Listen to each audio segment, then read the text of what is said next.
एक गांव में एक मोहनलाल नाम का एक किसान रहता था। उसकी पत्नी और 4 लड़के थे। मोहनलाल खेतों में मेहनत करके अपने परिवार का पेट पालता था, लेकिन उसके चारों लड़के आलसी थे। लड़के गांव में इधर उधर घूमते रहते थे। एक दिन मोहनलाल ने अपनी पत्नी से कहा कि अभी तो मैं काम कर रहा हूँ, लेकिन मेरे बाद इन लड़कों का क्या होगा? ये तो कभी खेत में भी नहीं जाते हैं।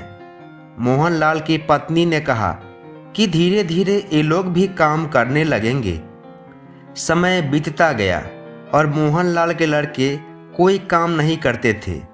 एक दिन मोहनलाल बहुत बीमार पड़ गया और काफ़ी दिनों तक बीमार ही रहा। उसने अपनी पत्नी को कहा कि वह लड़कों को बुलाकर लाए। उसकी पत्नी लड़कों को बुलाकर लाई। मोहनलाल ने कहा, लगता है कि अब मैं ज़्यादा दिनों तक जिंदा नहीं रह पाऊंगा। इसलिए उसने बेटों से कहा, मैंने अपने जीवन में जो कुछ भी कमाया है वह खजाना अपने खेतों के नीचे दबा रखा है। मेरे बाद तुम उसमें से खजाना निकाल कर आपस में बांट लेना।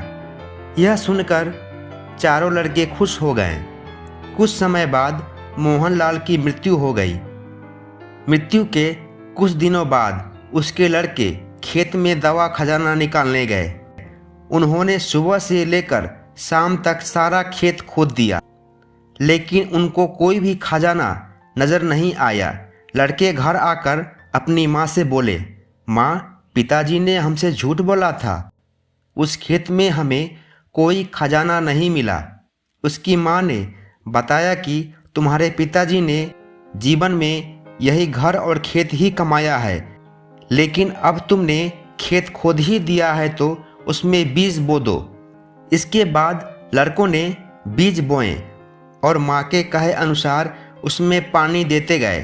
कुछ समय बाद फसल पककर तैयार हो गई, जिसको बेचकर लड़कों को अच्छा मुनाफा हुआ, जिसे लेकर वह अपनी माँ के पास पहुँचे। माँ ने कहा कि तुम्हारी मेहनत ही असली खजाना है, यही तुम्हारे पिताजी तुमको समझाना चाहते थे। तो मित्रों, अगर ये कहानी अच्छी लगी हो तो इस तरह की कहानी सुनते रहने के लिए वीडियो को एक लाइक देके चैनल को सब्सक्राइब करने का अनुरोध है। नमस्कार।